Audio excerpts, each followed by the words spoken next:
lodging in malt barley has been a really significant issue for a couple of reasons. One, just the harvestability, but also the fact that when the plants lodge, you tend to see a secondary regrowth of tillers, and then you have even more non-uniformity when you go to harvest.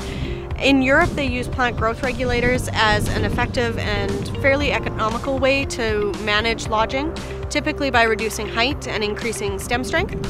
And so what we did is, again, across Western Canada, we used 3 different plant growth regulators. We had some different seeding rates, and we also had 2 different varieties that we were looking at to see if those plant growth regulators could consistently reduce the height and reduce the lodging of the malt barley.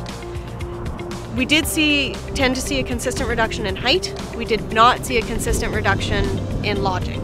So even though we could reduce the height of the plants, that didn't mean it would always stand up nicely. Added to that, what we did see more consistently was some negative effects. So we tended to see an increase in days to maturity, a decrease in percent plump. And those are quality parameters that also help you get your malt quality when you go to sell it. So if you have decreased percent plump, that lowers your chance of getting malt for that malt barley. So we had a total of 15 site years in that study, and there was just a lack of consistency to those effects with any of the 3 PGRs that we studied. And so really what we're saying is you can try it, it may or may not work.